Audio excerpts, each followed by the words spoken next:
This isn't on comedians. This is on the citizens. What the government is doing right now is not telling us that they don't like comedy. What they're telling us is that they do not care about you. They do not care about your safety. They do not care about your health. They do not care about you having a good time in the city that you're paying an exorbitant amount of taxes in. The average person on the street does not give a damn about what Samay Raina said, what Kunal Kamra said, what I have said. They are worried about putting food on the table, having a roof over their head, sending their kids to school. It's a weekly cycle of outrage. We're all used to it. It starts on a Monday, ends on a Sunday, and the following Monday they talk about some historical figure like Aurangzeb, bring him up.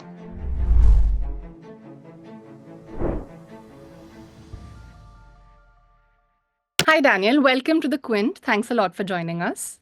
Hi, Tanishka. My pleasure. You've been in the industry for a while. I want to Mhm. ask you if you have noticed a shift in the space, the comedy space, and the tolerance. There are two approaches to this answer. One being the acceptance or the shift within the live space itself, as in where people come buy tickets and they come watch us, which has grown exponentially. The kind of material we're doing today versus what we used to do 10 years ago has shifted dramatically. So, a lot of comedians across the country are talking about some really cool stuff, some really edgy stuff, stuff that's very funny, stuff that's very dark, very intelligent. So, there's something for everyone within the Indian comedy scene. So it doesn't matter what sense of humor you have, you will find a comic that will be appealing to you to those senses. As far as the outrage culture that we're now witnessing with comedy, it's mostly got to do with clips that make it online, clips that are taken out of context, clips that are not fully understood. A lot of people think that stand-up comedy is a speech. So if I'm saying something, they think I mean it literally. It's not a speech at all. It's just a very humorous way of seeing a situation that we're all experiencing. So when these clips are taken out of context and then they're or misunderstood, you've got an angry mob of people who are not our audience to begin with. They're just not. It's like what's happening right now with Indian comedy is like people passing by a Sufi concert, getting really mad because it's not techno, and then trashing the entire stage and all the instruments. It's just if it's not for you, it's not for you, which is something people online are not able to understand. Yeah. So Yeah. that's where the shift is. So India still is one of the most vibrant markets for stand-up comedy. They're one of the smartest audiences in the world, from my experience. And even international comedians who have come down and performed to our people have had nothing but wonderful things to say about them. It is the people on the internet who are embarrassing us globally. Right. So, like you mentioned, the comic scene in India has been booming. There has been a lot of chatter about it. But do you see the direction changing? Because there are very few comedians who do political comedy today. Is there scope Mhm. for that at all? There is a scope, but it's a scope that comes with a price. I think right now, I think probably just three or four of us are talking about politics. There would be a whole lot more if people had a sense of humor. But I am not worried at all. What is happening in India right now happened in America when stand-up comedy took roots in the 60s and the 70s. It's just history repeating itself. So these things are going to happen. Stand-up comedy can be very jarring for somebody who's just not used to the art form, and you're used to very dumbed down content, very low IQ, low intellect content that has been shoved down our screens for so many years, and suddenly you have creators and not just comedians, even storytellers. When you look at the kind of some of the shows that are coming out of India on maybe Prime, on Netflix, the Indian made shows, they are really good. The series, there's beautiful storytelling, there's beautiful acting, there's a lot of talent in this country. It's just that there is a large section of people who just don't get it, and that large section appears to be larger than it is because it's the internet. The average person on the street does not give a damn about what Samay Raina said, what Kunal Kamra said, what I have said. They are worried about putting food on the table, having a roof over their head, sending their kids to school. What you've got politicians here and their henchmen just stirring up the pot every 6 months to 8 months and kind of pulling up a comedian for saying something, pulling up an actor for saying something that they did not agree with. So it's just one gigantic circus that we are all witnessing. Right. But when you say the average man does not care about this, but if you look at the trend over the last few years, there have been so many instances where what we thought was the fringe is now becoming at the very center. I mean, Yeah, the instances are growing. It's no longer a once in a year sort yeah, of incident that's happening. So is that going to yeah. affect where the industry sort of goes in the future? No, it will affect where the country goes in the future. Right? Fair enough. We have allowed the fringe to become mainstream. We have allowed the fringe to walk into a club where there are citizens of the country who have paid their taxes, who are out for a night out to have some fun. We have allowed the fringe to storm into a room like that, put their lives at risk, and then vandalize the place. This isn't on comedians. This is on the citizens. This is Yeah. on every citizen who looks the other way when stuff like this happens, right? This is what's happening right now. It has nothing to do with comedy. It is about keeping people in line. It is about a show of strength. Abuse these people, threaten them with death, threaten them with rape, vandalize their homes, vandalize the places where they work. That way, we can keep the citizens quiet so they will not ask questions.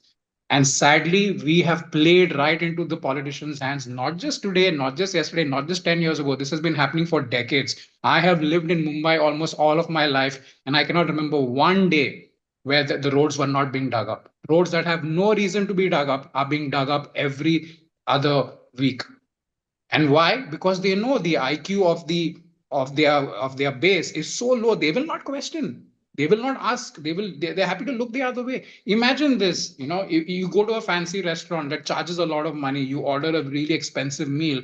That meal shows up 3 hours later, is stale and served on a broken plate. What would you and I do? We'd kick up a storm because we are expecting a certain level of service and standard because of the bill that we're about to pay. But we are paying way more in taxes and getting absolutely nothing in return. But there are no questions being asked about that. Mumbai is a city that has glorified struggle.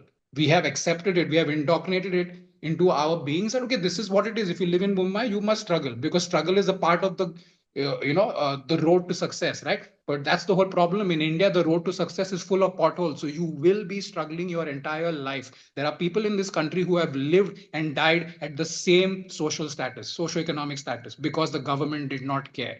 What the government is doing right now is not telling us that they don't like comedy. What they're telling us is that they do not care about you. They do not care about your safety. They do not care about your health. They do not care about you having a good time in the city that you're paying an exorbitant amount of taxes in.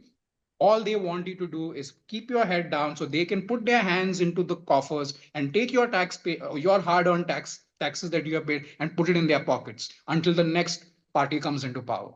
And what they are doing right now is telling all the citizens of Mumbai, Maharashtra, India, whatever it is, that if you ask us questions in any way, whether it's a song, whether it's comedy, whether it's anything, we will come to your house and we will vandalize you. So this is not on comedians now. This is not on me as an artist. It is not on me to now tell the rest of the country what's going to happen with us. It's up to the citizens now. You need to respond and tell the government what you think about what they're doing. And knowing Indians, we love being subservient. We have that gulam attitude, right? We want to worship somebody. We don't want to be the boss. We want to be the servant. We don't want to ask questions. And knowing us, we will happily look the other way. We will live our entire lives in a pothole as long as as long as it means that we don't have to develop a spine and ask questions of the people that we have put into power. That's it. Daniel, less than a year ago, you also faced a lot of backlash for a joke that you cracked. Your Yeah. shows were cancelled. You received a lot of threats. Yeah. How did you deal with the situation at the time, and did it change your approach in any way to the performance? None whatsoever. I don't regret anything I said. And the only reason I apologize at that time also was because the mob started harassing the people I work with. They started threatening the audience, started threatening the venue, they started threatening the producers. So that's when, as an artist, you have to take responsibility for their safety because all of this is happening because of you. But I did not mean that apology one bit. I am not sorry about anything I have said. And as far as how I handle it is concerned, I handle it just as any other comedian does. We come from very, very privileged spaces. We are very connected. It is the mob who's wasting their time if they think that something's going to happen to us. When I was being threatened the last time, I was sitting at home with my feet up watching TV. I took a flight, left the country, went somewhere, came back. It doesn't affect us. If anything, it's a weekly cycle of outrage. We're all used to it. It starts on a Monday, ends on a Sunday, and the following Monday they talk about some historical figure like Aurangzeb, bring him up, and make that an issue, and we move on with our lives. And if anything, it makes our career even better. After every cycle of outrage, I have sold way more tickets. My numbers have gone up. I have actually made money out of the anger that has been stirred up in these idiots. And not just me, every other comedian is minting serious hard cash every time there is outrage. And those people who are creating the outrage, those people who are doing the vandalism, their lives are not changing one bit. It is the exact same hole of misery that they will die in. All of us are not getting affected. So it's just, this is all a big game. Mm. And who's the victim at the end of the day? It's the citizens, not the comics. No. But if you look at the recent incident and how it has already impacted Habitat, which said they had to temporarily close down, and then there was, Yeah. of course, bulldozer justice as well. So, Yeah. isn't this going to impact the space? Because, I mean, live shows are a major Yeah.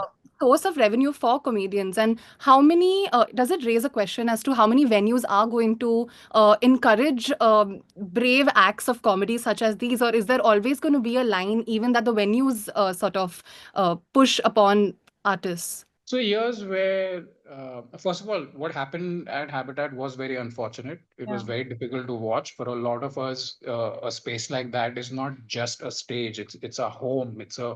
It's a place of worship. Stand up for me personally is a very sacred experience. I don't take any moment I get on stage for granted. So what happened with Habitat is very unfortunate. Now, the implications of that are not to be answered by the artist. The implications of what happened at Habitat have to be answered by the people in power, the people who are responsible for law and order, the police, the legal system. What are they doing? So if there's video evidence that policemen were just standing by and recording videos while the act of vandalism was taking place. So these answers cannot come from us. It has to come from the people who are responsible for upholding law and order in our state or our country. I mean, is it okay then, based on what we saw last week, is it okay for all of us to now storm the BMC office and vandalize people over there and throw their chairs around because our roads have been a mess for over 40 years? Mm. Can we do that? That's what we're saying, right? And even if we do vandalize those spaces, we'll have to just pay 15,000 rupees and we'll be out on bail in 30 minutes.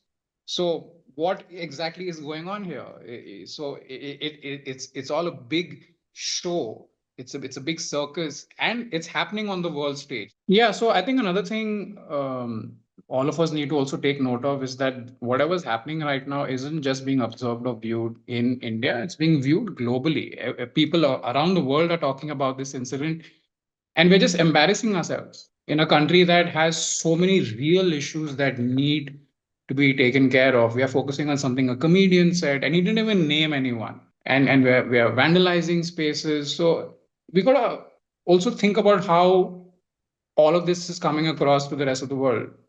And so I think that's another thing we need to consider. Related question, Daniel. You perform in different countries as well. How Yes. different is the space in those countries for political comedy? Is it different at all, or is it as sensitive as it is in India? Well, for starters, the chairs at the comedy clubs in these countries are perfectly safe.